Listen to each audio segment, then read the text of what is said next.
Erik Larson, welcome back to Candid Conversations with me, Andy Scholl.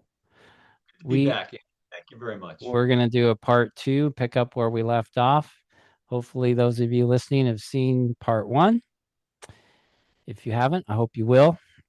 And so, one thing, Erik, before you get into continuing where we left off, I do want people to understand why I was really happy when you reached out to me to want to talk about these things is because you were raised in the same church as me, and that's how we know each other. It's often called the 2x2 church or the worker church. Within the church, it's called the truth and the way. Um, and you now, because today you're gonna at 19, you drifted away from that church, correct? 19. Right. Yeah, about 19 or 20. And so where we left off last time was then that your life went adrift and you were didn't go well, and we want to hear the story of where it went, why it went that way, and then how unconditional love saved you, right? Yeah, yeah. So Let's do it. today, now this is what you okay. Is it okay if I say your age? Yeah, go ahead. Okay. Okay. So you're 49. You're going to be 50 later this year. I'm Not 56. 50. Not 50, Not Andy. 50. Not yet. Not yet. Um, but now, since that time, you've become a licensed independent clinical social worker, and in all those years, you also were a licensed armed private investigator. That's right. You worked for Child Protective Services, That's right. for Adult Protective Services, and so your last 26 years has basically been protecting the vulnerable. Yeah, it all started back in 2000. I was working after graduating. I with my bachelor's from the UW. I was working as a for all intents and purposes, I was a broker actually in my So, very first quick question: what did you what was your bachelor's in? Social work, sociology.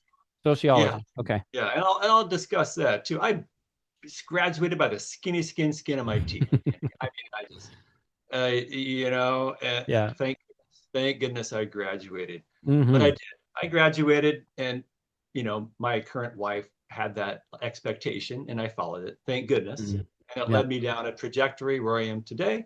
Mm-hmm. Um, at the time, I was after graduating, I thought, you know what, Andy, I'm going to go make some money.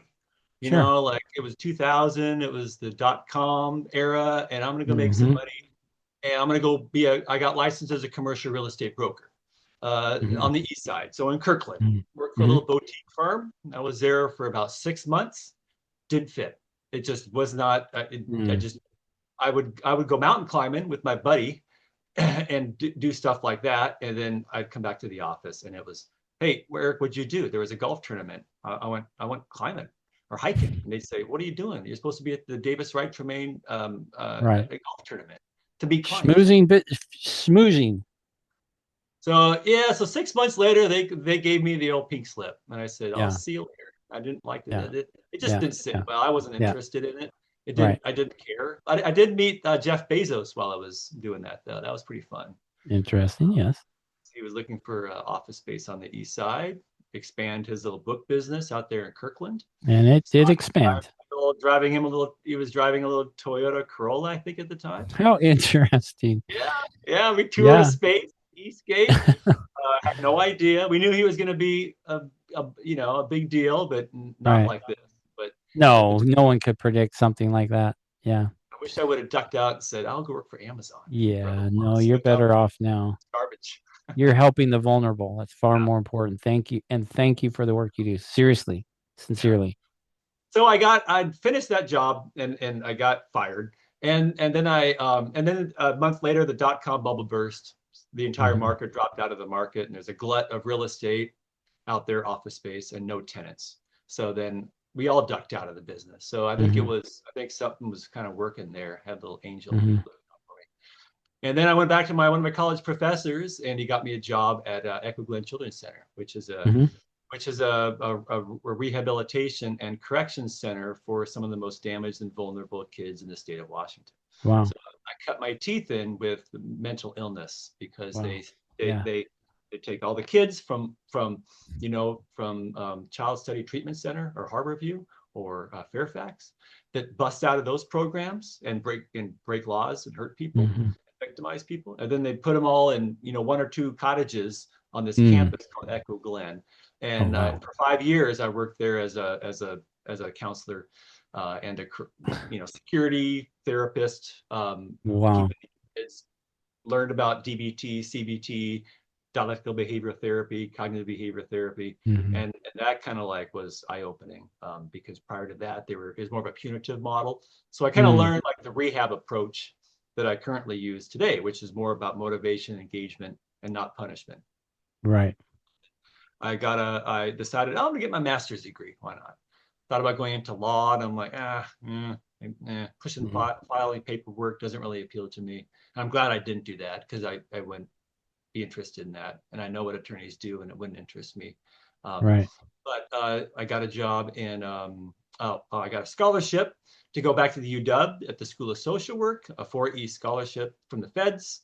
After I graduated, I then had to pay back my scholarship, so I worked in the child protection field. So I was a child protective services officer, social worker, I should say, for about 3 or 4 years, mostly East Side, mostly South End, Kent, Renton, Bellevue, Issaquah, Hmm. that area. And I did that. And then I went to CPS investigations, and then I went into work for child welfare, foster care, ongoing foster care, found foster kids real hard to place homes. Lots of stories Hmm. there. I did that. And then I went and for about 7 years, I did the child welfare business for the state. And then I went to go work for adults. So I did the same type of business. So investigating specific Hmm. allegations of abuse, neglect, self neglect, financial exploitation of vulnerable adults in the state of Washington. Did Wow. that for 2 or 3 years, and filed guardianships, made lots of Hmm. contacts, protected people, had lots of just lots of stories in that field. And then I went and worked in the same agency, but did a long-term facility discharge planning of nursing facility clients and got them out of adult nursing facilities, hospitals, stuff like that. Carried their case, stabilized them, referred services, assessed, and then got them into adult family homes back home, contracted with businesses to build them, grab bars and elevators to their Right. homes, Hmm. independent. They call it a least restrictive setting in the business. And then after my dad died in 2015, I got side business a lot. So I took some time off to kind of like work on my parents' estate a little bit. Really, I didn't really help them that much. My sister did most of it, and my Right. brother did most of it, which is kind of like follows the trajectory of where I'm going to talk about, because my dad didn't want me to be power of attorney, I don't think, and Right. I didn't feel really welcome. But I took time off work anyway because I just Right. wanted to get away, and I kept on getting side business to from these people because I was doing at the time, knocking on doors and getting perpetrators out and protecting people. And I kept on getting side work. Decided I better get some insurance because I'm doing like security work then for private, work. I was, Right. I had a team around me. I had, like other social workers that I knew in the system. I was well connected. I knew cops. I knew detectives. I knew attorneys. I knew lots of people. And I just kept doing it. And about a month or two later, I thought I better get some insurance. I'm going to probably get sued because I wasn't doing social work at the time. I was doing more security, surveillance sometimes, weird stuff. And I better get some Hmm. insurance. So I got the insurance and I realized, oh, the insurance requires me to be a private investigator. And so I'm like, oh, might as well do that. And so I thought, oh, a licensed armed private investigator? Sure, why not? Let's throw that in the hat as well. So then I got trained by a federal agent to go and shoot. And very, very rarely did I carry at all. Hmm.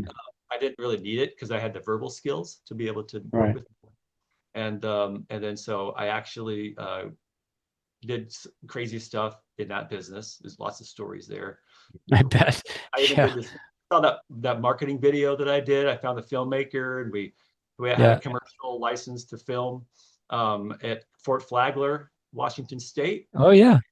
And it was crazy, and it was wild, and it was fun, and it was Yeah. outrageous, sensational. But I look back on it, and it was so much fun because it just follows this trajectory of where I'm Right. at today.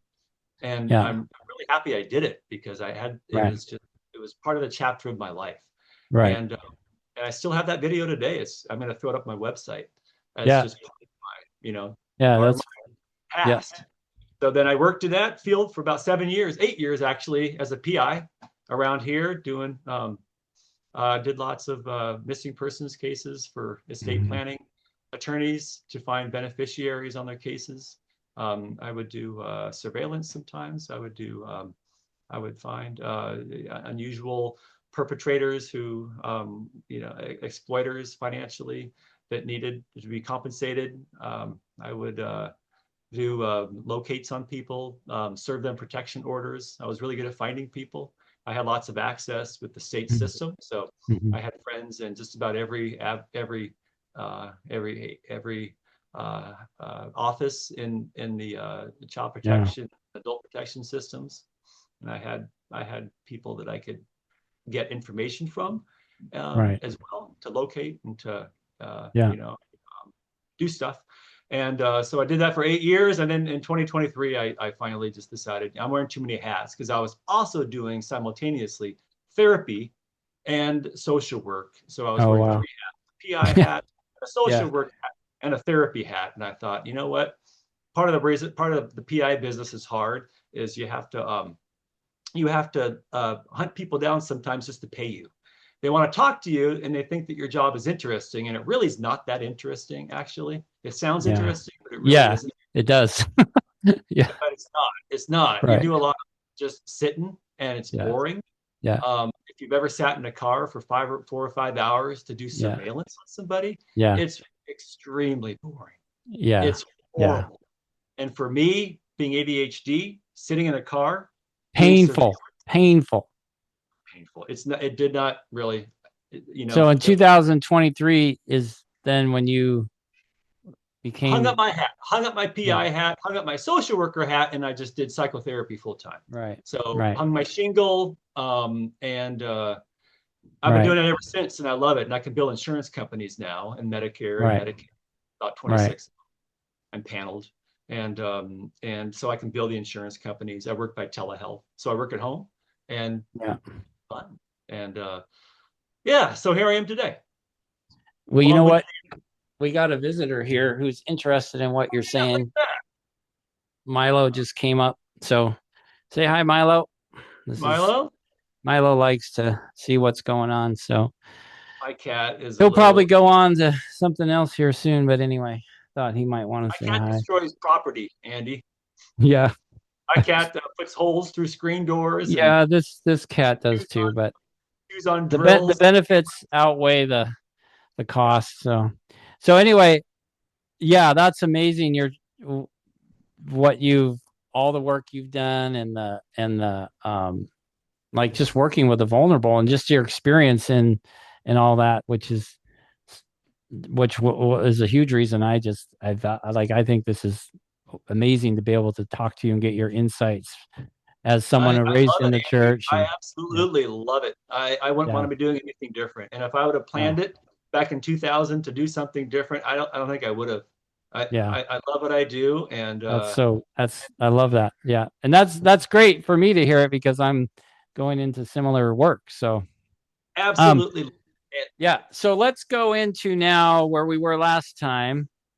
You 19 years old, drifted away from this high control church that we were raised in and take it from there. Yeah. What happened? And how Yeah. did First, unconditional love save you? That's where yeah, we're yeah, going. yeah. So I decided it just didn't happen all of a sudden, but I slowly kind of just drifted away and moved away and lived with my buddies at the MCP8 for a little while in Linwood, Tell and us again what the MCP8 is. it's a bunch of buddies that I bonded with really, really young, and we still keep in touch with each other. They're the Milltown Conventional Posse 8. So there's like So 8 or 9. eight of you I think there's guys 9 of us. that were always hung out at our church convention there in Milltown, right? Yeah. Okay.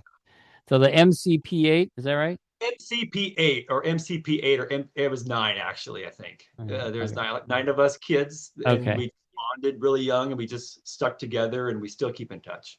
Okay. All right. Carry on. 19. We're So 19. You've drifted away. 19 drifted away. I lived in Linwood with them for a little while with us. My Okay. dad wasn't really impressed because we partied a little bit, and that's not Yeah. what professing kids do. And it Right. just he could not understand that. But it was with professing kids at least, that Yeah. knew the Right. way. And Right. so, but I remember him like, just not things didn't go real well for between us, but we were still okay. And then I moved into Northgate. After that, I got to UW. I transferred from Everett Community College, went to UW to get my bachelor's. Thank goodness I did that. And then that's kind of when things kind of went south because I went to Northgate and I lost all these buddies of mine who were my support system. So And a lot of Northgate is their this dads, area in North Seattle, just north of University of Washington, that's right near right. where I grew up, actually in Edmonds. Yeah, I know that Yeah. area well. So you're in Northgate. You've got your Northgate with, you've got your bachelor's. yep, no, not yet, not yet. I'm Oh, working towards it. Working okay, towards it. gotcha. Yeah. I'm in Northgate with my old buddy from high school, and Hmm. he's Air Force ROTC, real squared off guys, and I was not. I didn't quite fit in, even though we were Hmm. buddies in high school. He was going the Air Force route. I was not even close. So he pretty much asked me to leave about a year or so from that point in Hmm. time. And all this time, I've been drifting, and I was just coping in unhealthy ways and partying. And I think one point in time we had a party, and then they were gone on spring break or something. I had nowhere to go during spring break. I didn't go home because I really wasn't welcome home. So I Right. decided we're gonna drink their wine too. It was from Europe, and we drank the one of my roommates' wine from Europe, like some kind of collection special Right. edition. And then that was gone, and then they basically said, "Yeah, Erik, got to leave." And I'm like, "I don't have anywhere to go." And like that night, like, "You're out of here." And I'm like, "Oh crap." So slept in the garage that night, and I had nowhere to go. I didn't want to go. My um, the underlying all this is my parents and I, mainly my dad. Our relationship was just was just getting more fractured. And So was the main reason it was fractured is because you quit going to meetings, or you basically quit yeah, I wasn't going to professing? meeting during this time. Yeah, I wasn't going to meeting. And so was that like your dad at that point, like, just you felt really didn't like, did you feel that was like the main reason that there was this fracture? How would Yeah, you yeah, that was pretty much it. did, I was did I was he did he like say things to you, or he just eventually he told me not to come home. Yeah, really? he told me privately not to come home. And I think, for him it was, he was operating under his own operating system that he had learned Right. as a Yeah. young man, second generation. So how did you feel when he told you that? So I just felt abandoned. So my whole, you know, my whole identity, and all the contacts and all my friends and were gone. And all the giants of man were gone too. I didn't have any of them. And I bet you if I would have stopped by any of their homes, they would have welcomed me in with open arms. So then why didn't you do that? Because I was differentiating. So Hmm. differentiating is when teenagers do this thing where we separate from our home and our parents. And we Hmm. usually will, some teenagers will grow their hair out long, or will wear black, or will get a tattoo, or get Hmm. pierced or something, or they'll question their gender or something like that. People will Hmm. do that. Hmm. They Hmm. differentiate, or they'll Hmm. date somebody that's outside their normal, Hmm. typical family legacy. And then so I just decided to not go to church. Like that was my way of differentiating. That was a big deal in my family. I mean, I have a Hmm. couple of relatives who are in the work, and I'm a third generation two by two. And so, it's legacy here. It's just, and I Hmm. was the firstborn. So I have a sister and a brother, and I was the firstborn. And,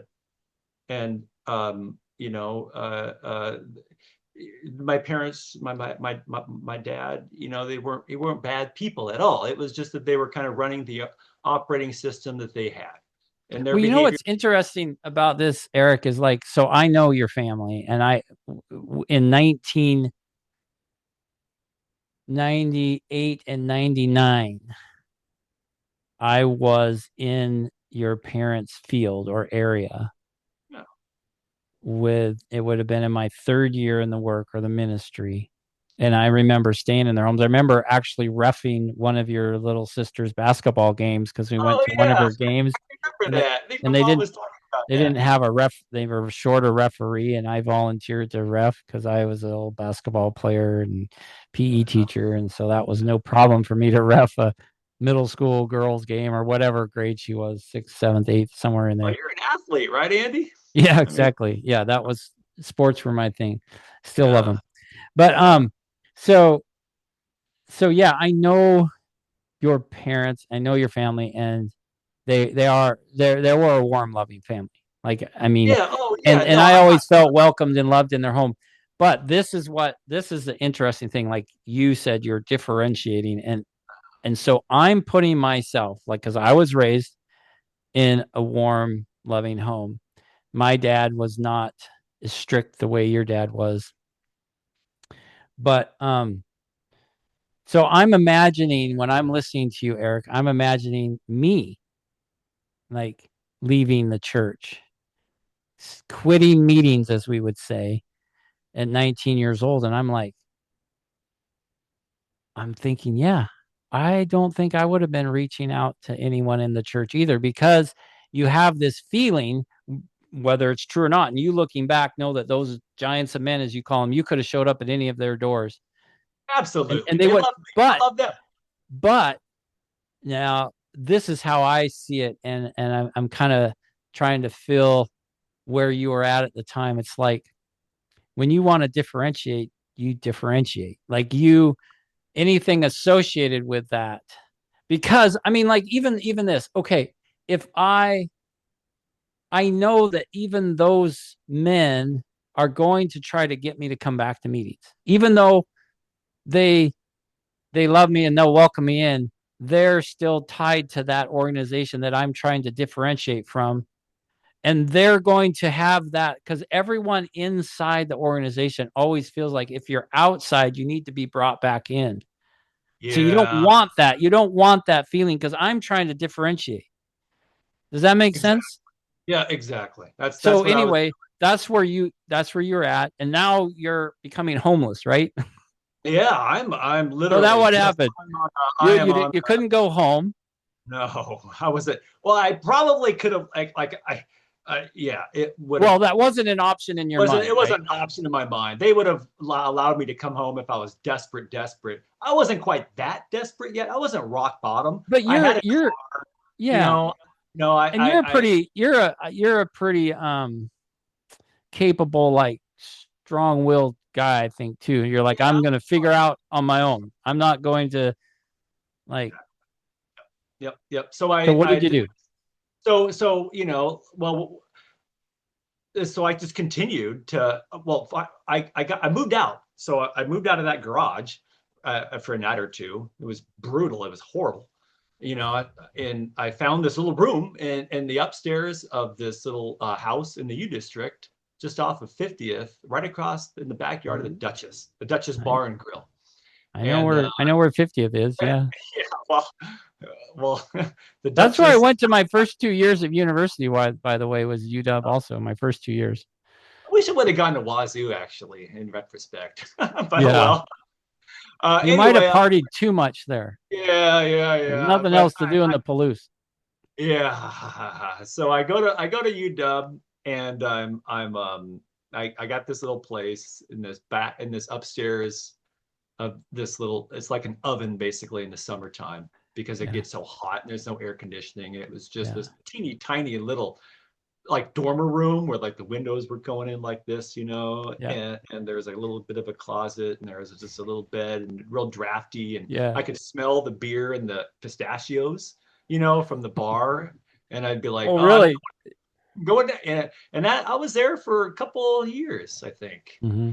and then I just continued to just kind of, just hanging on by my fingernails during that time, and and then and about a year after living there, I still had connections, still in meetings a little bit, but I was dating this girl named with the same first name as my wife. And can I say that? Do you think, is that okay if I say that name, or what do you think? Well, if it's just the first name, I think it's It's the fine. Yeah. first name, and I don't Yeah. think I don't know what happened to her. Anyway, her name was Melissa, the same as my current wife, Melissa. And she was, we were dating, and then she just kind of came up, and we were visiting. I took her to Victoria, and I was showing her around the state and stuff. And I knew her So from, she was a part of the church, yeah, she was part of the church. And the reason, and but you there, weren't going to any. You weren't at this point. You were. no, no, no, no. There were a So couple. how did? Okay. So now you're dating a professing girl, as we A said. professing girl a little bit, and I let my parents know that. There is also another girl in this time as well. Before that, I just glossed over that, who was professing and Mm-hmm. was had lots of connections with the friends, and Mm-hmm. she was like my way of kind of telling my dad, hey, I'm trying to Right. like, like give you throw you a bone here. I'm dating a Right. professing girl, and I liked her at the time, but Right. then things fell apart. It just Right. the trust with that didn't work, and Right. and then so this other Melissa I dated for the same reason, because she kind of Mm-hmm. had like this periphery Mm-hmm. with meetings, and then I took her to Seafair back in 1998, I think, and then that's where I met my current wife, Melissa, who was looking for a bathroom. And she was dating this varsity crew stud from UW who was going on to Oxford named Erik, which is my name. And it was, hey, Melissa, this It's is so Melissa. bizarre. Erik, this is Erik. So Eric And and Melissa and Eric and well, Melissa. that's pretty cool seeing her. I'll never see her again, but sure, cool. Because Right. I knew her from high school. So this Melissa I know from high school. Your So wife. that's why I know her. And Oh, okay. she's she was, from a great family, very hardworking and very educated and very, very skilled and Mm-hmm. intelligent, well established, and Right. legacy family. I mean, Yeah. from Snohomish. And Right. so a week later, uh, Melissa from California went home, and Erik from Oxford went to Oxford to do medical school or whatever. And then my current Melissa, calls me up or emails me on the old UW Pine system. She says, Yeah. hey, Erik, I just couldn't believe it. Like, what are you calling me for? Or emailing me for? And I emailed her back, like, yeah, what? Yeah, what's going on? How are you? And Wait. then She emailed you. he Or emailed me first. Yeah, you of okay? all And things. you're like, I what is didn't she email emailing her. me for? I had no That's idea. your feeling was What's like, your feeling was, what is she emailing me for? Yeah, why is she emailing me for? Like, what? And Yeah. then I responded, and she's like, we should get.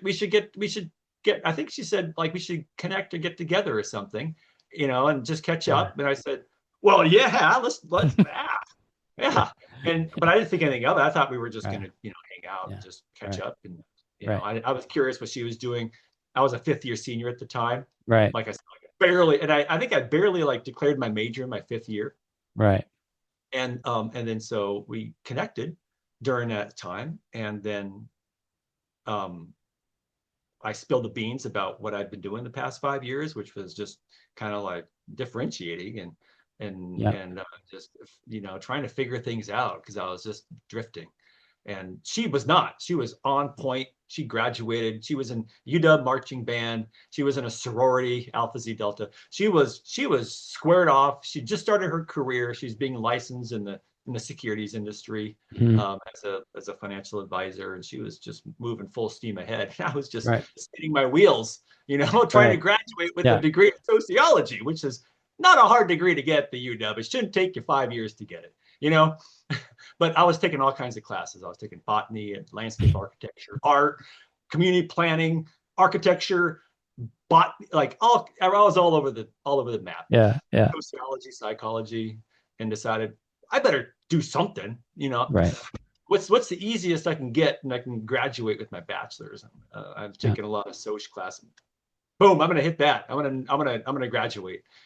Graduated in 1999, fifth year, and then during this time, she moved. We were continuing to date, and I really liked her, and I tested her a lot because I didn't think I was good enough for her. Because why is Right. this Melissa that I know, who's so squared off, interested in me, and over the varsity crew guy?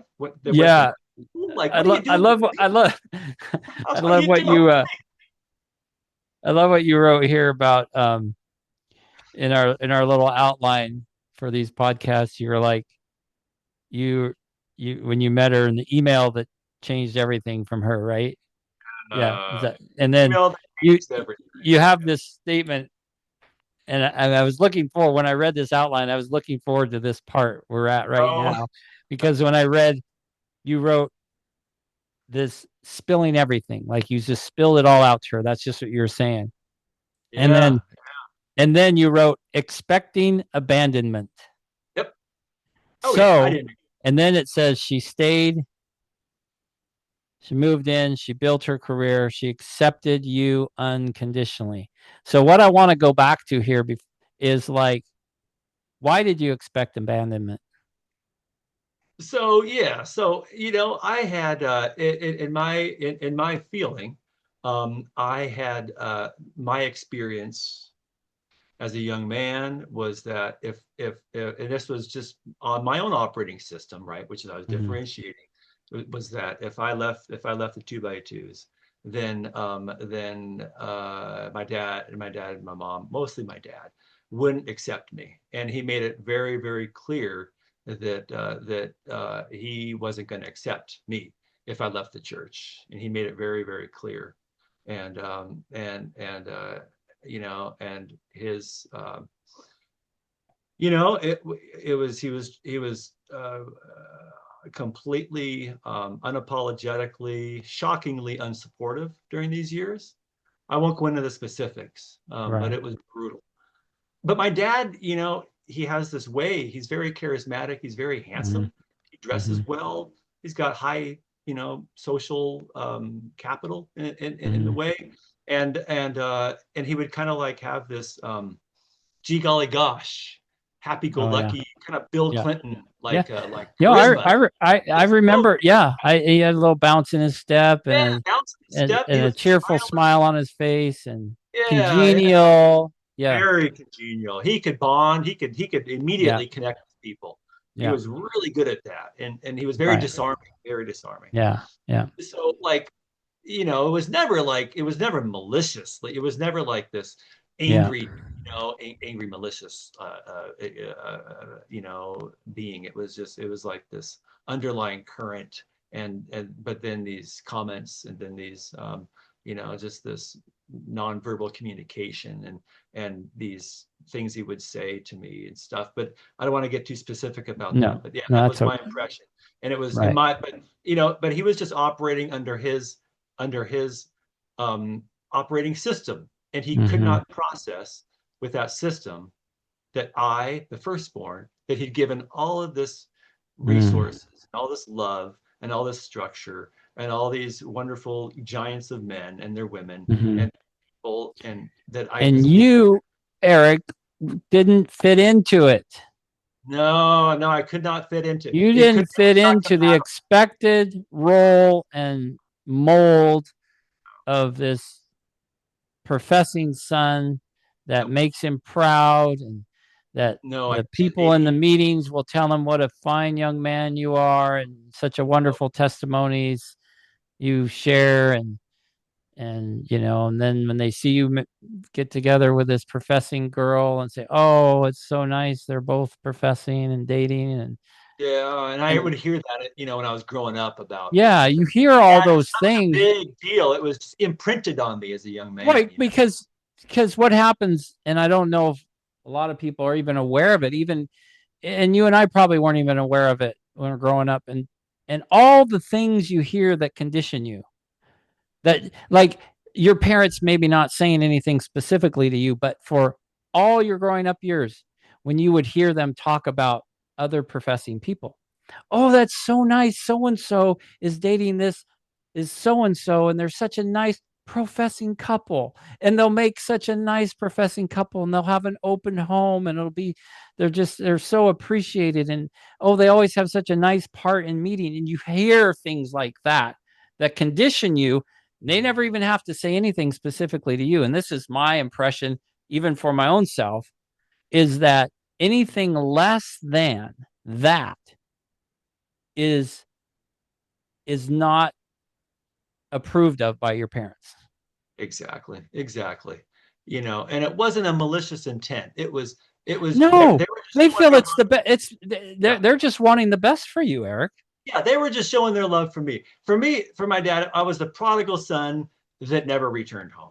Right. You know, it was like I was just gone, and then that trajectory with my wife was that attitude, that position that he took was just reflected as we got engaged.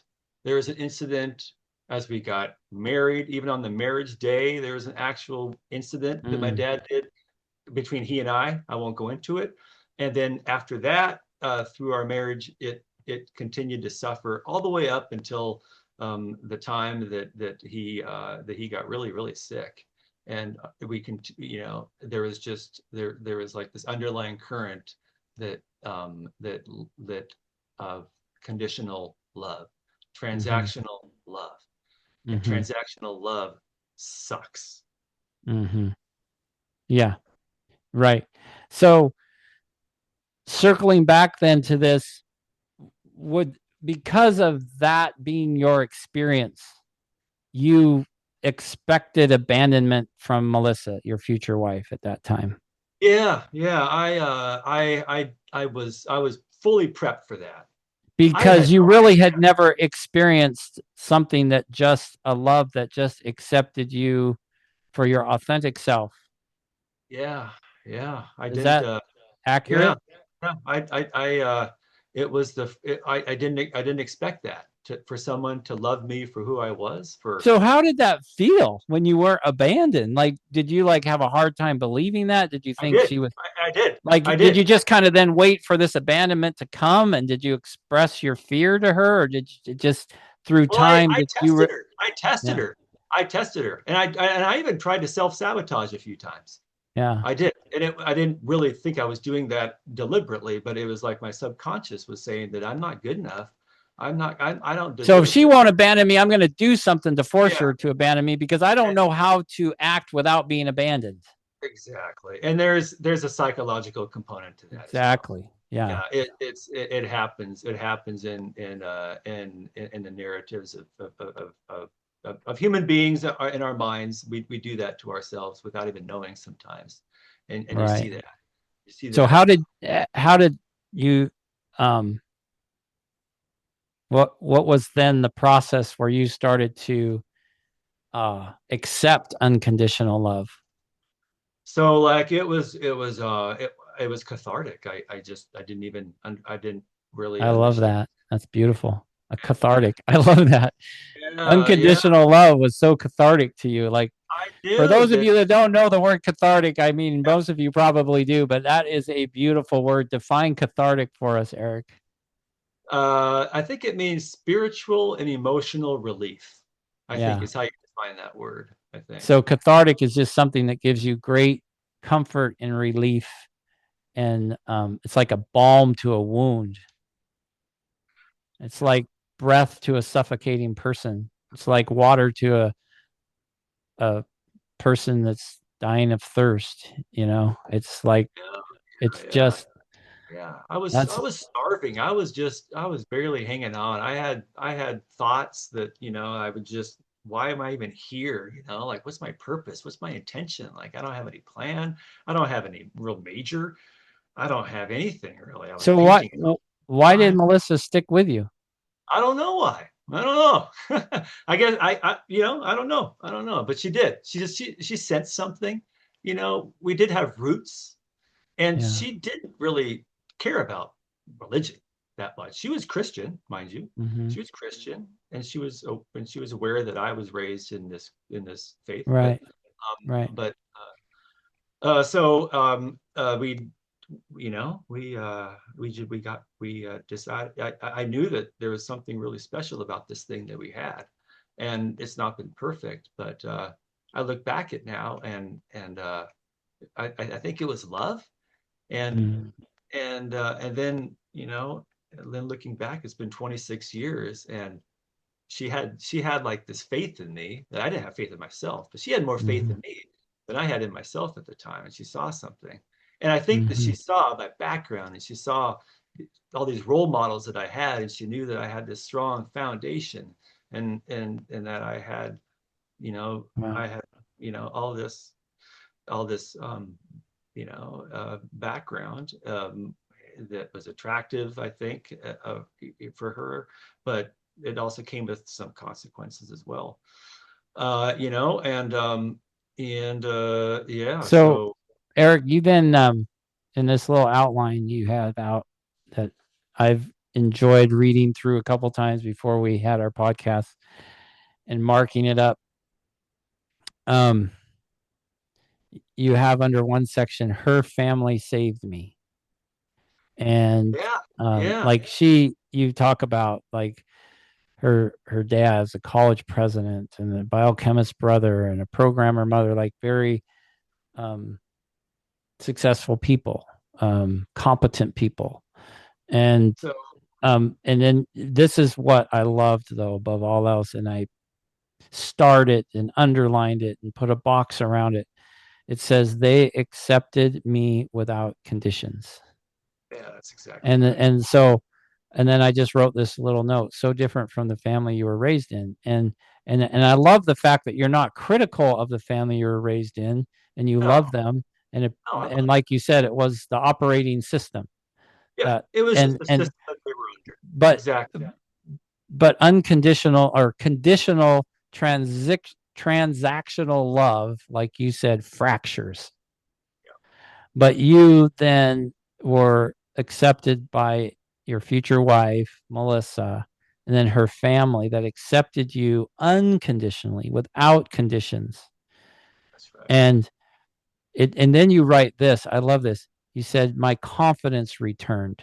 Yeah, yeah, that's exactly it. It took me a little while. It took me a little while, but Yeah, I got. well, it's not like it is not an easy process. Like I just my own experience when I oh it's getting close to yeah, over 3 years ago when I left China and then eventually and left the work and then made soon thereafter made this decision that I needed to just be done with the work. And then at some point that I didn't feel like the meeting system was feeding my soul anymore either. And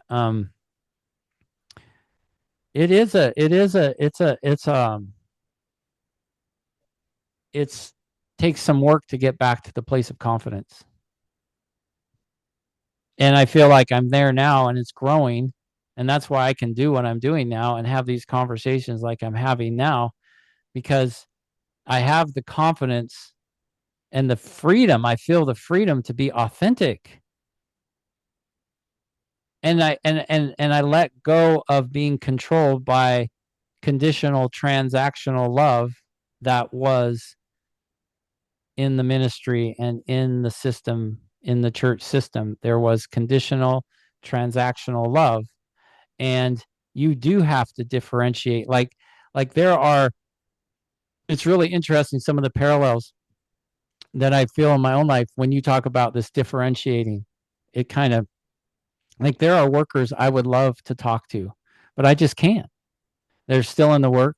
They were good friends of mine, and they would accept my call. They would accept me talking to them. But um You and I know, know there's still a certain amount of love and a bond with them because of what we went through in the work together, right? But um I just, I, the knowing that they're still in a place that's controlling them in a way that I was controlled, that I no longer see as authentic or real or genuine. It's just, I just have this, like, I'm better off just being my authentic self and moving forward and living with the confidence and freedom to not be controlled by that type of system. Yeah, absolutely. Yeah. And it And is a process. I've gone through a lot of therapy since I left, and I've journaled hundreds of pages, and I've cried many tears, and I've, and it's like, and that's similar for me. Finding, like, my wife has been a huge balm to me, because I often marvel, like, she knows there's no secrets about my past with her. She knows everything. She knows all my stumbles and falls and sins and failures and mistakes. And yet she loves me unconditionally. And she sees my heart. And I'm just like, this is a person that just sees me and has confidence in me. And to have that has been such a gift. Like, I just feel like she loves me, and it makes me want to be, grow and be more genuine, be more faithful in everything, Eric. You know? yeah, yeah, because you were pretty traumatized after leaving the work, right? Oh yeah, more. You know what? More so than I had any idea. Yeah, Because when you leave something that's been your whole life and you've been controlled by it more than you ever admitted, um, it's traumatic. It's traumatic because it's your whole system. But now, when I've had, just having the courage and faith to just keep stepping out and stepping forward, my world is getting bigger and bigger and bigger, because it's no longer in that box. It's no longer in that absolutely. box. Like, I don't see everyone around me as the world, and my little box as the kingdom of God, and we're the children of God. I don't Yeah, my you're outside my the box. I've now just, like, I've stepped out of that box, and I feel like I'm feeling the freedom to be loved as my authentic self, not transactional love, not conditional love, but being loved for authentically me. And then I can authentically and freely love everybody. I don't have to love them with this little asterisk, like, I'm not really loving them or helping them unless I get them to gospel meeting to hear the gospel from the workers, and so they profess otherwise. And then you're free of this fear of worrying about what they might think of your unusual church, to put it nicely. And you're not always free to really tell them about your church, because you're really not sold on the fact that it is what you're trying to convince yourself it is, No, you know? very well And now said. I'm just Yeah, free. Like, I can just freely talk about Jesus and express the love that I feel that Jesus is to me. I can express it to everyone, every way. And I don't have to worry about what they do with it and where they go with it. I just have to worry about sharing it. yeah, And yeah, it's and beautiful. everybody And else. now my life, my world keeps getting bigger. Yeah. Oh, it'll get bigger and bigger. And Andy, I think that you were meant to be here right now, Well, right? I Doing appreciate that, Eric. Yeah. right now, Yeah. you know, you it's funny how, like things just all, if you follow your heart and you like do what's aligned with your values and your nervous system, things Hmm. work out for you. Oh, They yeah. just do. Oh, It's when you're not aligned with your values, yeah. you know, it's when your nervous system is telling you something and you don't pay attention to it, that's when things go awry, and that's when See, and disrupt. I think I've mentioned this before, and you've heard me mention it, is, like, me needing God to tell me, like, that you need to leave the work. And it's like, my nervous system told me that, because the story of back when I was 40, I had these horrible panic attacks, and I Mm. and then it's all intertwined with depression, panic attacks, anxiety, and just it's all knotted up inside of you. And I remember going through stretches where my resting heart rate at night was still 90, and I would have goosebumps, and I couldn't get warm in all these covers in bed, and I wouldn't be able to sleep. And then then I would panic that something was wrong with my heart because I've always exercised regularly and pushed myself and been fit. And I couldn't even go out for a run because my heart rate would go up. And then I think, oh, something's wrong with your heart. And you start worrying about that. And it's like you're looking back now and like what you know from a therapeutic perspective and everything, working with people and traumatized people and people with PTSD and all those things is, and my wife has told me this often from all the things she's learned from everything she's been through. It's like the body knows the score, and God created our body. And when things aren't right, he created a system that screams out to you and tells you something's not right. So it's like, well, I need God to tell me. God hasn't told me to do anything. Well, you're depressed, you're anxious, you're having panic attacks, you're having intestinal issues, you ache all the time, you can't sleep, you're becoming allergic to more and more foods, you're on antidepressants. How much more can God be talking to you? Yeah, God gave you the nervous system, Andy. That's what God But you gave know what? you. It's like I'm like, and I look back now, and I think, yeah, I should. If I would have left at 40, I would have been better off in many ways. But at the same time, it didn't happen, and here I am, and I'm okay with that. And I feel like I'm right where I need to be, and I love where I am, and I'm very thankful for where I went, and I'm thankful to be able to just talk authentically and freely, have conversations like this, and it's beautiful. It's beautiful now, but I also hope and pray that conversations like this, if they help even one person who is 40 years old right now, having those panic attacks and anxious, can't sleep, stomach issues, whatever. And it's like, they're like, but yet they're praying desperately and saying, God isn't telling me anything. It's like, no, he God gave created, you that nervous system. he He is create, telling you, yes, but he's giving you autonomy. You know, you have you have the ability to yeah, make your own choices, right? But yeah, you have a nervous system for a reason. And that nervous right. system is telling you pay attention to it because it's telling you what to do. And Yeah. And it's alarming, Eric, how many workers have issues like that. And then I've heard them tell me themselves, oh, but God hasn't told me to do anything. He hasn't given me any clear answer. And it's like, well, I look back at my own experience. I think God is giving you an answer, but you're going to have to like listen to the answer. I can't make people listen to the answer. so here's how your panic attacks would be phrased clinically. Andy's symptoms are consistent with panic disorder, recurrent unexpected panic attacks accompanied by persistent worry about future episodes and behavioral avoidance. Mm. Pattern is not explained by substances, medical conditions, or another mental disorder. And the episodes involve the classic Interesting. somatic and cognitive symptoms described in DSM-5. You Yeah. know, So can yeah. you tell us what DSM-5 is for those that don't know? It's the Diagnostic Statistical Manual, fifth edition.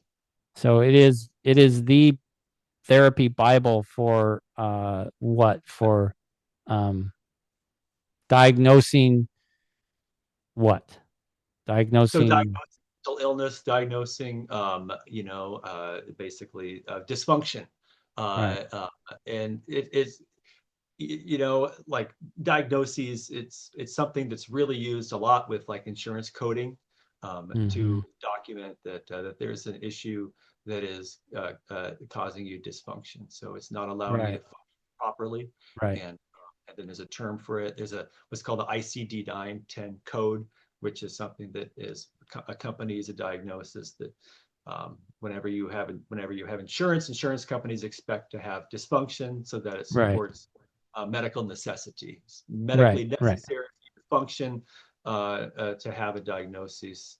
And yeah, so So anyway, that is so this I got off track on my story a little bit from your story.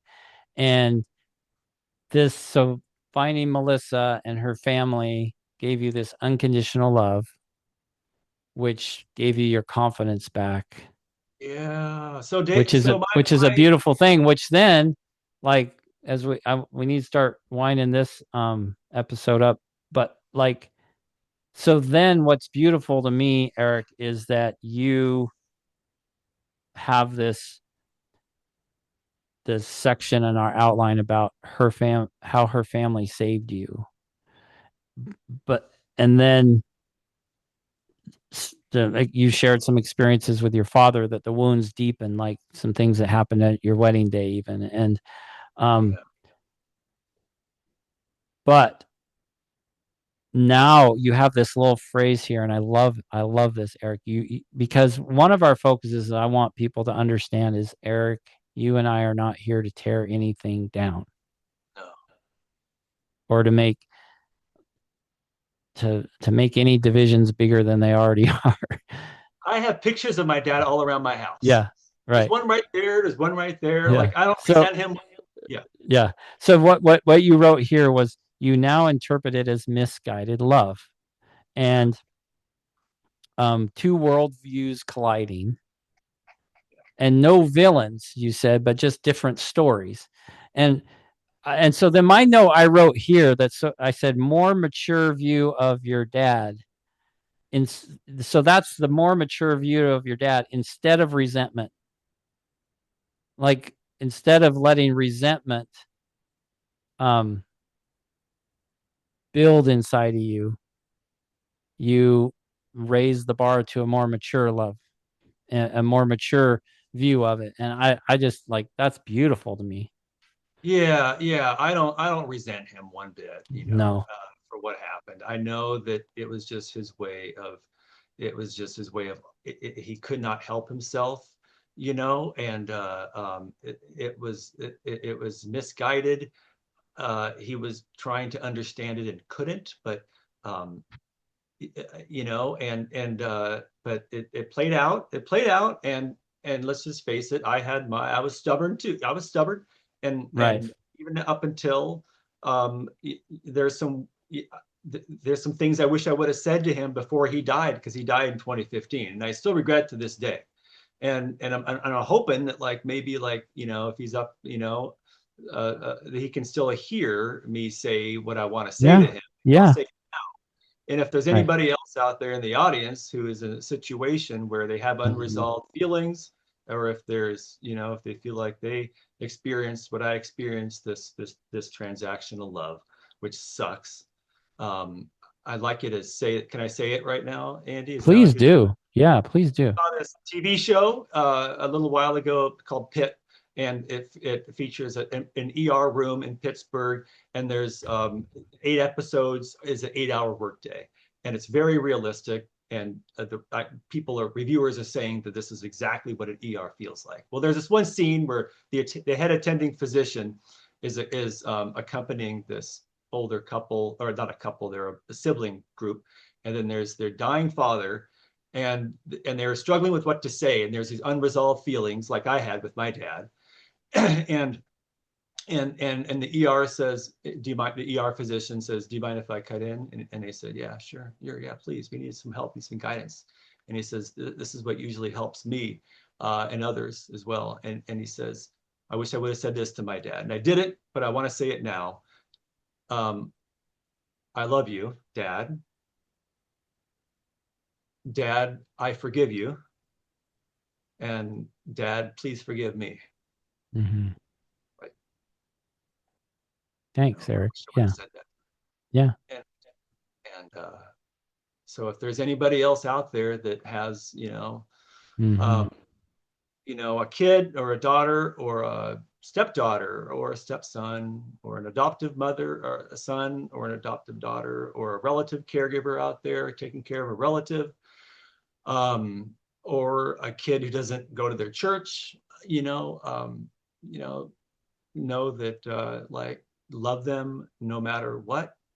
If Hmm. they bring home somebody that is, or if they date somebody who's out the church, or if they unconditionally Hmm. do it and say it every day that you love them no matter what. I now do it to my own son and my own daughter.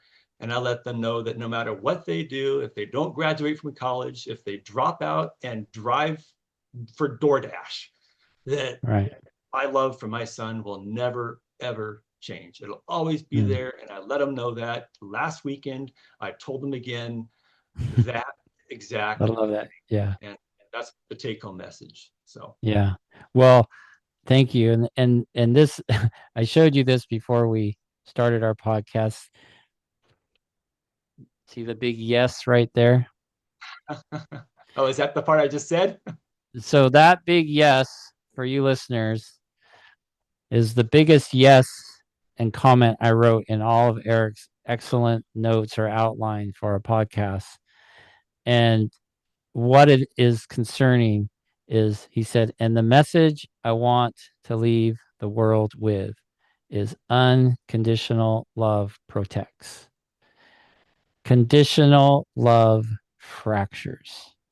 Yep. And the next generation deserves better than the last.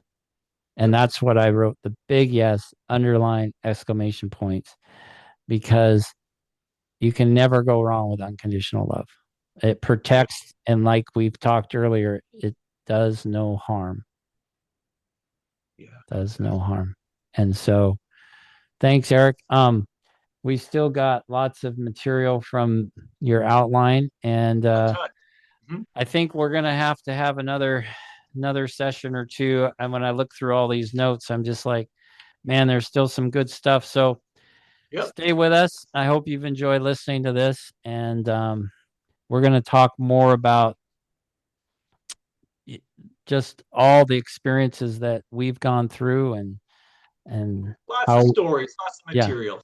Well, and just like I think too is just one thing I emphasize in when I started doing these podcasts is I'm under no illusion that hey, we're gonna say everything right, Exactly.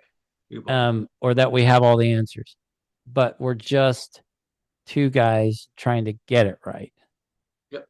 Trying. And yeah, and so it's just been in my heart to there's been such a freedom in my life and just not being controlled by transactional or conditional love and just living authentically and giving myself, Erik, the freedom to ask the questions that I never felt I had the freedom to ask, to share about things I've never felt the freedom to share about that are uncomfortable and unpopular or um, frowned upon or criticized.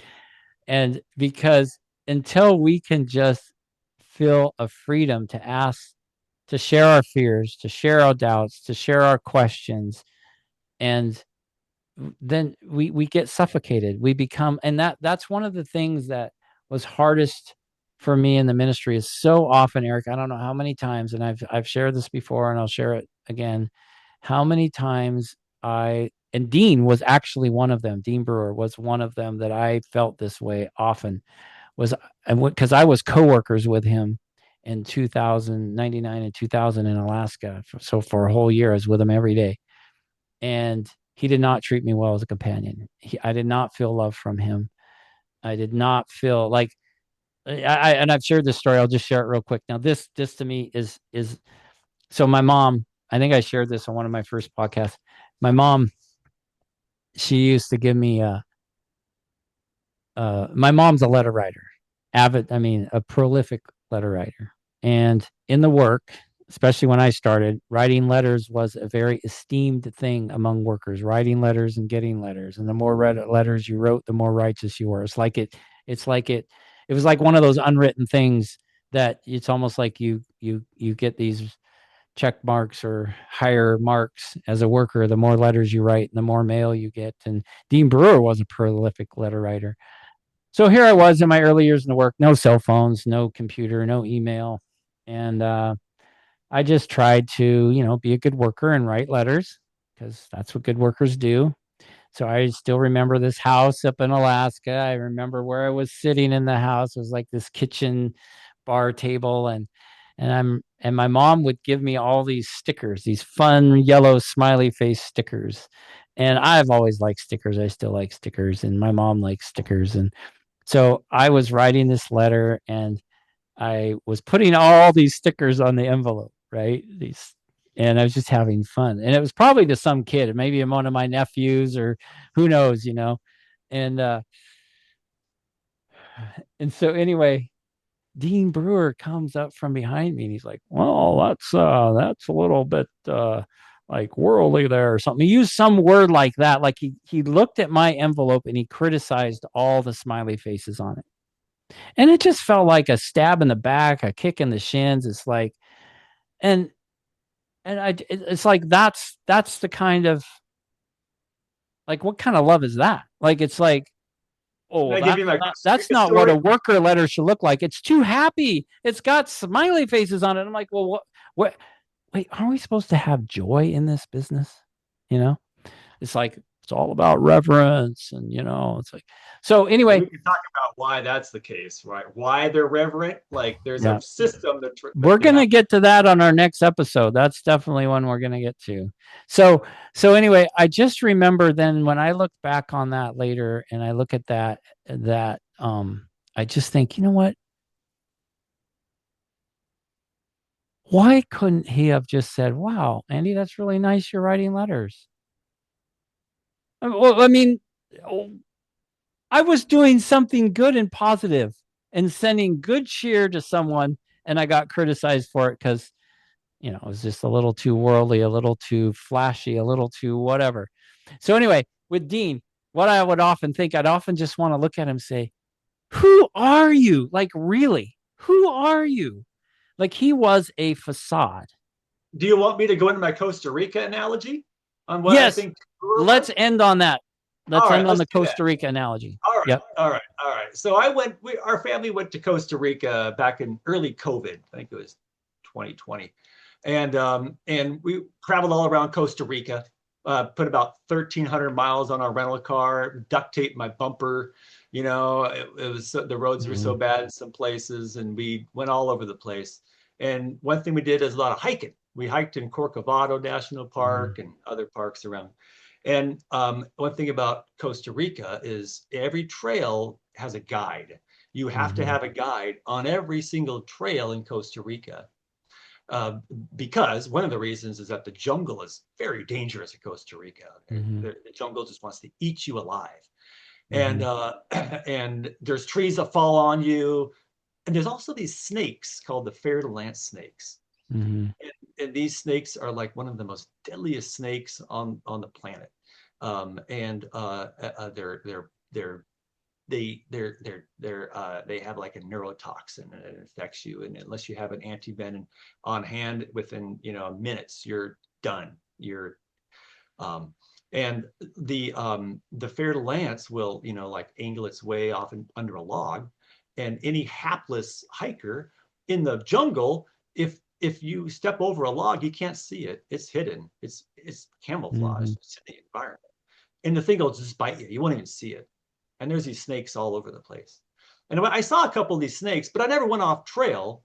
Right. So we always were on the trail, and we were always guided by a guide who had radios, who would radio the other guides to let us know where there was a snake, and Mhm. they would cordon it off on the trail. They would put Mhm.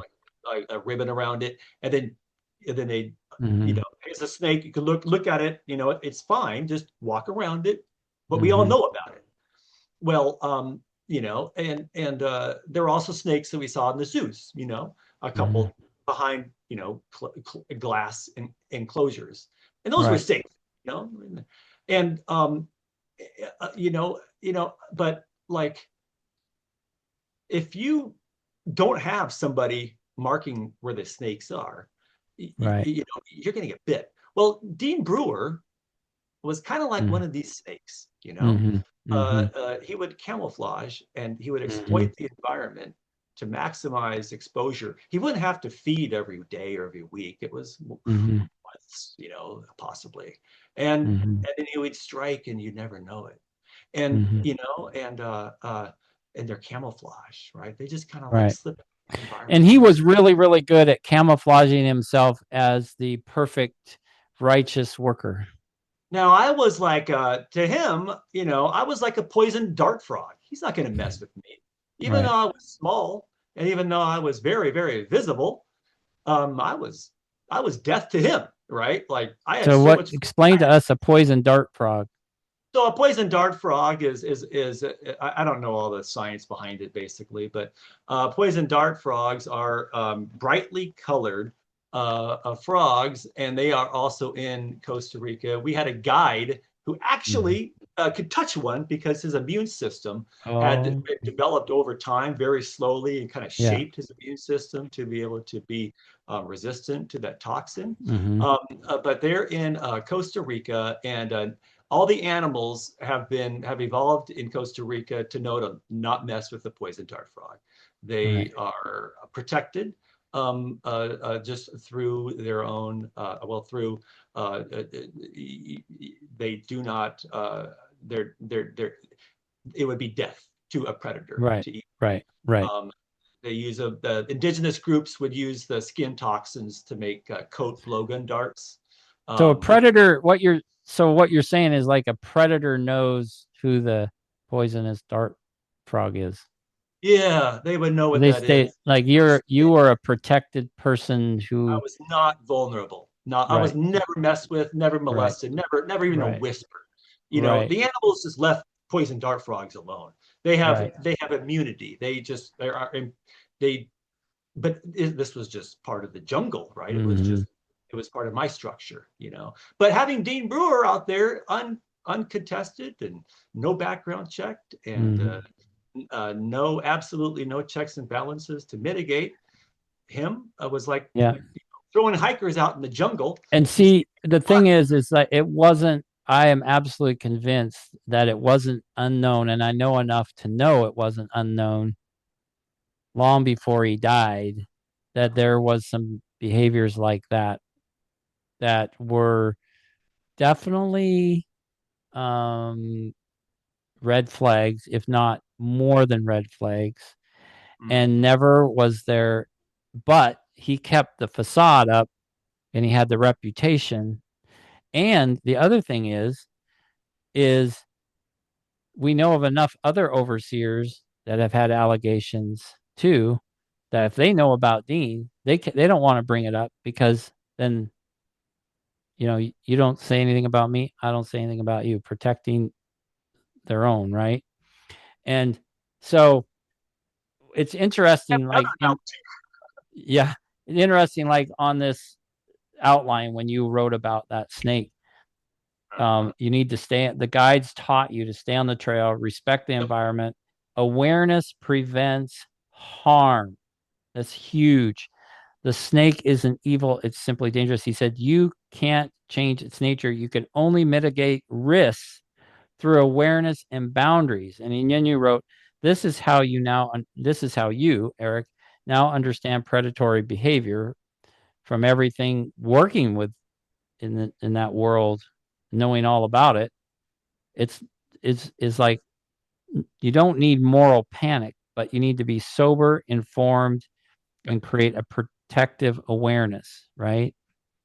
And um yeah, it's like it's pretty tragic that so I would always think about this world I lived in the work where it was this inauthentic world where I was living around facades, often around people that were facades, and some of them were predators, and um, they found a good environment to hide in and to Yeah, exploit. they will. Yeah, they will, and their grooming can take years, Hmm. and their another analogy would be a like a werewolf that can Hmm. shapeshift into a shepherd. Hmm. Think of that one. Hmm. They look like a shepherd, and they look like they're protecting, and they Hmm. act like a shepherd. Hmm. They behave, but they're the opposite of what a shepherd Hmm. does. And I So, think really that's what a lot of us have experienced in the work is, and it was really frustrating. And I suppose people in marriages that are in controlling abusive marriages, when their spouse is like this charismatic person in their work world or whatever, and everyone tells them how wonderful their spouse is, and then their spouse verbally or physically abuses them or cheats on them or whatever, and then how horrible that is. And there's a huge suffering in the ministry as a whole of, like, I dealt with that a lot. Like, I dealt with people, they're always saying, oh, so and so is so wonderful and blah blah blah blah blah, and then they treat me like blankety blank blank, like crap, right? Behind closed doors or when we're driving somewhere, and I'm not saying I always treated them well. I mean, I'm not saying that, but I'm saying it's when you're a younger worker and you go into the work and you're under the guise of following Jesus and loving like Jesus, and you feel criticized and you feel judged and you feel, conditionally loved.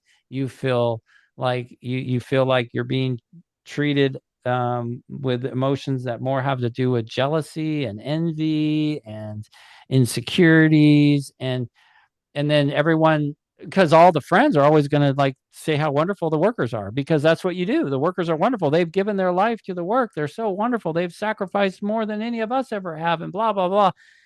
And then you're in there living with them every day, and they're putting on their nice little, they show up and they're a worker and they can pretty much get away with anything and say anything because they're a worker. Oh, well, we heard such and such from the platform and it's completely false doctrine, but they wouldn't question it because Yeah, yeah, the yeah. work. Anyway, we could go on, but we're gonna I would wind. chalk up the work. A lot of the workers are a vulnerable population. You Oh know, yeah. about you when you were in the work, right? Unsupported, Mm-hmm. unguided. You didn't have you didn't have a support team around you. You couldn't talk to anybody Mm-mm. about stuff that Mm-mm. happened. Mm-mm. And you were younger, and you needed a lot of help too. And then Mm-hmm. like that story that you told in the last podcast about how your overseer never ever bothered to contact you for the first Yeah. year you're in the work, and you were paired up with an angry guy that sounds like he had some serious rage issues. Yeah. He was a Yeah. worker that you were It's paired quite up a with for a thing. I whole know. year. It was a horrendous Oh, initiation into the work. like, what And did that do to your nervous system? interestingly, he was just found dead last week. Oh, I think it's 72. And you know what my thought was when I heard that? I just thought, what a release for a tormented soul. Because I remember one of the things that helped me that year with him is, this is one of the times I almost felt like God spoke to me with an audible voice, because I just remember, like, I just prayed and prayed. And I remember God just, it was like just what he said, Andy, you have to live with him 12 hours a day for maybe 8 months. mm, He has to live with himself 24 hours a day, 365 days a year for the rest of his life. And I remember then just thinking to myself, and that's a living hell.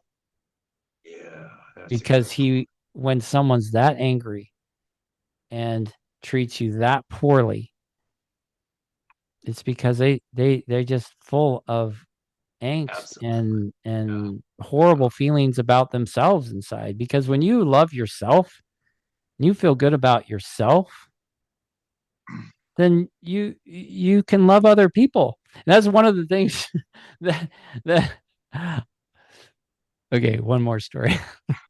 Let's hear it, Andy. Let's go. One more story. I love I'll it. never forget this. So uh this epitomizes one of the things that comes through in the teaching in the church that causes so much damage. And it was years ago up in Alaska, and we had these huge gospel meetings in Anchorage, probably 150 people and lots of young families. And so uh one of the older workers wanted me to thought I should ask children's questions, which I never liked asking children's questions in gospel meetings because I hated them when I was a kid. And I'm just like, you know what? Gospel meetings should be a place people can just come and relax and be fed and not feel pressure, and Good but point. I'm That's a like, really good and point. I know I can do it. I know how to work with kids. I'm a teacher. I can ask questions and interact. That's no problem. But I don't want the kids to feel like they have to perform at a gospel meeting. I don't want that to be what a gospel I meeting remember is. those days. I had to memorize the whole first and New Testament, Right. New Old And and Testament. and a Back lot to of those children's Acts, question. Romans. Yeah, I know. And a lot of those children's questions would be like that: memorize the books of the Bible, and then the story of Daniel or the story of Joseph, or you know, questions about the story of David, whatever. And I was like, you know what, my children's, if this is a gospel meeting, my children's questions are going to be about Jesus, and then I'm going to use those questions to bridge into a gospel message about Jesus, because that's our message. So I outlined 10 weeks of children's questions, gave them to the parents, and I told them specifically, I said, look, if your kid does not want to answer questions, they do not need to answer questions. No expectations, no pressure. Second thing is, if they do not raise their hand, I will not call on any children if they don't raise their hands. Oh, that's so sweet of you, So, Andy. so then I asked, so I asked a question one day. I said, I'll never forget it. Stand up there. I said, is there anyone that Jesus commands you not to love?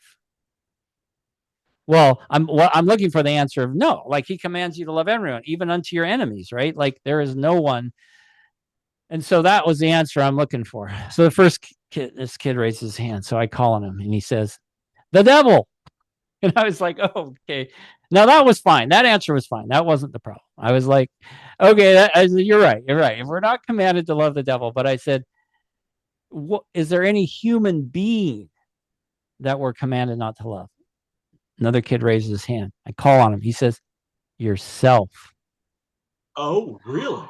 And I was horrified. I was horrified. Like, where does he learn that? And so I was like, oh crap.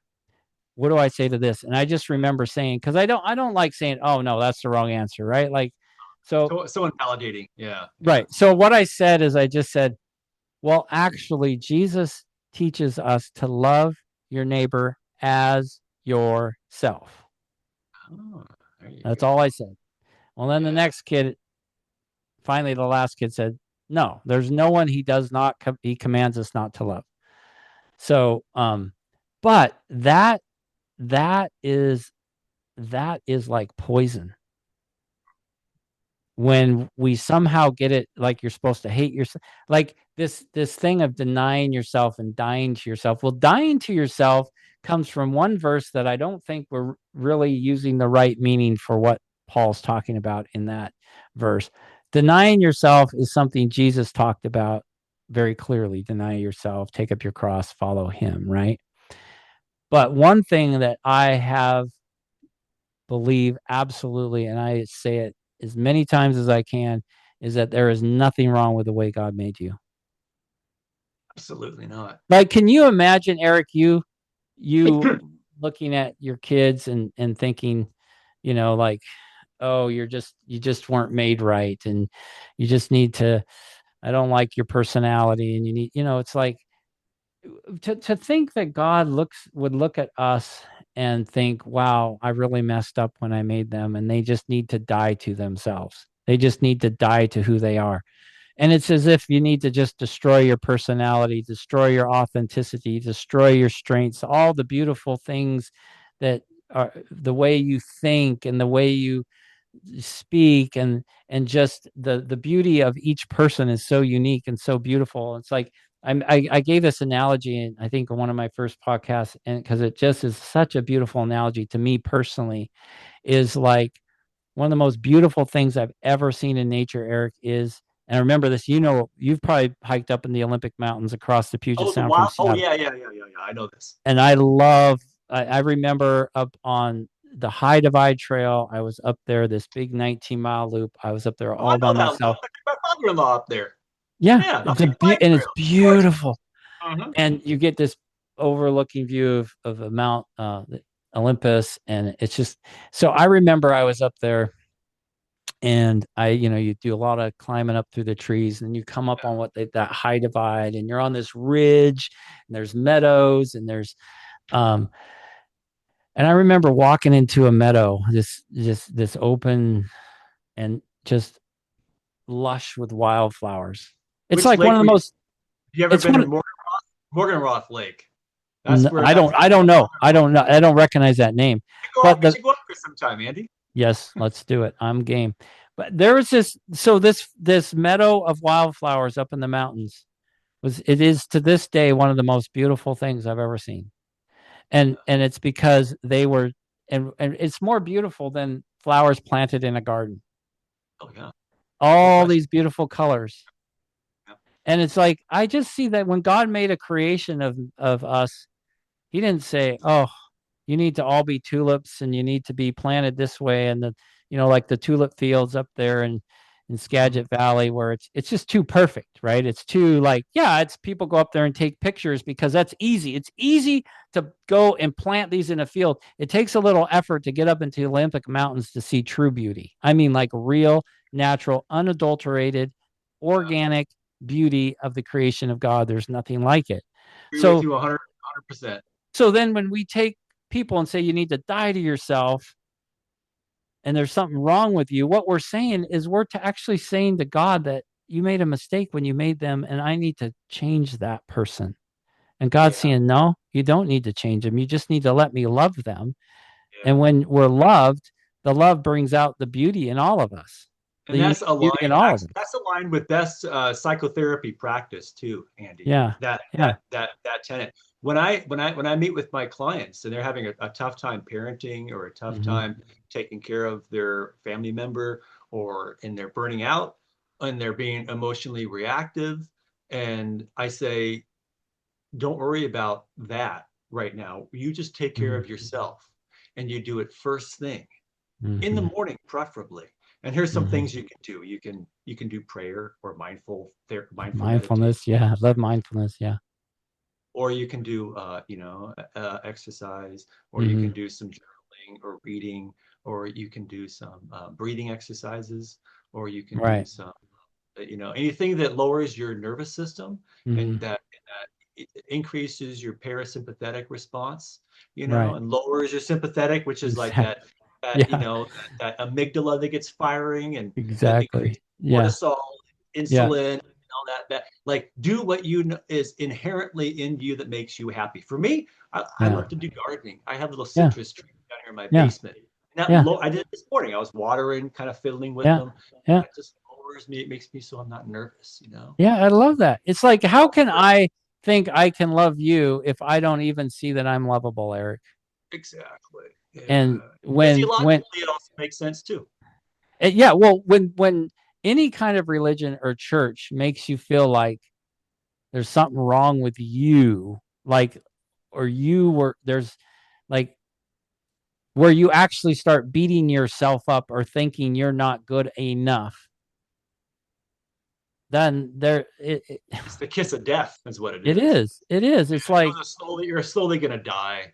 I Yeah. don't think God looks down on his creation of man and just thinks, "Wow, I'm just a horrible creator." He just thinks, looks down on them, say, "I love them, and I just hope they wake up to understanding how much I love them, and let them love me, you know, or let me love them." Yes. Anyway, Yeah. all Yeah. right, we Yeah. need to Oh, wind this up. I'm looking all forward to right, next Andy. time, Let's go. and Let's go next time. we will. I So, thank you for letting me be on your oh podcast. man, this has I been really awesome. appreciate it. Thank you. You're awesome to work with. I think you're very, very brave and you're courageous, and you As are you. connect extremely well. You Yep. are a connector, and you're good at it. And Well, you thanks. Yeah. reach people like me that you don't even realize you impacted, and that Yeah. motivated me to come back around and meet with you Yeah. 26 years. That's so 26 cool. Yeah, years I after I know. left, I I know. came back around to meet with you Yeah. because you made a little connection with me. Yeah. Just a, you probably don't Yeah. even remember, but I do. Yeah. Yeah. It was just a little touch point, like just a little, Yeah. hey, seeing eye to eye, right? Yeah. Yeah. And you connected, and that's why I'm here Yeah. today. So thank Well, you. I love that. So let's keep it rolling and look forward to next time. Thanks, Eric. Be happy, be healthy, and may you live with Yeah. ease, Andy. You too. Yeah.